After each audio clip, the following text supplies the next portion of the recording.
maamulka shirkadda dhismayaasha casriga ah Ifcom Construction Company iyo maamulka gacanta ku haya dhismaha xanaanada iyo hooyada iyo dhalaanka ee Xalima British ayaa si wada jir ah waxay u kormeereen halka ay marayso xanaanada hooyada iyo dhalaanka ee Xalima British waxaana halkaas ku soo dhaweeyay maamulka guud ee shirkadda Ifcom Construction injineerada gacanta ku haya shirkadda waxaana halkaas ka hadlay maamulka shirkadda Ifcom Construction Company oo ka warbixiyay qaabka uu socdo dhismaha xanaanada hooyada iyo dhalaanka ee Xalima British si qorshuha laba hab oo waafaqsan habka koowaad wuxuu noqonayaa habka ay u diyaarisay wasaaradda caafimaadka oo u dejiyay injineeradeedu habka labaadna waa ka caalamiga la isticmaalo si halkan ka ari kartaan waxaan u sameynay 4 qol oo noqon doona kuwan naga soo horjeeda mid wuxuu noqon doona store-ka wuxuu noqonayaa qolkaas wax lagu kadin doono midka labaad waa EBS-ka waa qolkan midka saddexaad waa midwifery-ga oo noqonaya qolkan kan oo lahaanaya qolka delivery qolka waa kii midwifery-gu fadhiisanayeen kaasina waa kii delivery-ga ahaa ee lagu sameeyay qaliinka amba markay laga umulinayo halkan labada qol ka arkaysaan waxay noqonayaan labada qol office-ka iyo reception-ka sidoo kale waxa halkan ku diyaarnay ward aad u balaaran oo cabirkiisu gaadhayo 8 mitir iyo dheeraad ku dhawaan 9 mitir ah waxaan ugu tala galnay habkii ugu fiicnaa baan u sameynay dhisaankii ugu fiicnaa saakari kartaan 3D-giisa waliba hadda kan waxa weeyaan 3D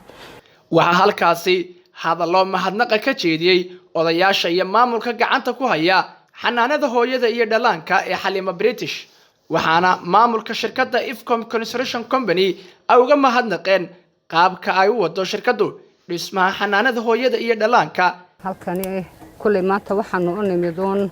inaanu shaqadii halkay marayso hawsha halkay marayso ka war helno oo aanu isla eegno xagga engineering-ga halka kulli sidaasaan ula socon doona hadii Ilaahay yiraahdo anagoo labadaas dhinac ka eegna xagga engineering-ga iyo xagga meel functional oo de shaqada loogu tala galay dhismaheedii lagu salaynayo ay noqoto in kulli maalinta hawsha ay dhamaatay xadhiga laga jarayo maalintaas uma tiyo qurux badan arki doontiina kulli imika waa qabyo insha Allah Ilaahay waxaanu ka rajaynaynaa sida ugu dhaqsaha badan inay noogu dhamaato oo de loo qalabeeyo arkaanna moogta wax qabadka iyo sidii moogtahay xanaanadii iska kaashadeen xildhibaan barkad jaamac batuun iyo Xalimo British aad iyo aad baa Xalimo aan ku soo dhaweynaynaa halkan inaad aragtid hawshii aanu ka xil qaadnaan Sultan Daakir inay meesha mariso oo diiwaan waajib in la isla socodsiiyo kulba xaaladdu si tahay meesha ay mariso adna la aragtaan ku wareejisay 20,000 barkhadna uu sameeyay hindisa fiican oo aad iyo aad u qiimo badan oo wanaagsan oo anaga ka salaadiin ahaan ka boqor ahaan baan ku taageernay oo ahayd inaanu hantidaas isagoo aanu gaarsiisanin ama aanu qaadanin ee uu sameeyo xanaano umulisooyinka iyo danyarta ku dhaqan gacan libaax Xuseen Wadaadere oo ah gudoomiyaha ururka iska wuxuu qabso ayaa agab caafimaad waxa uu ballan qaaday xanaanada hooyada iyo dhalaanka Xalima British waxaana uu yiri waxaan ugu jawaabnay inaanu annaguna haddaan nahay iska wuxuu qabso aanu qalabaynayno waana qalabaynaynaa waxa la leeyahay waxa qalab u baahan yahay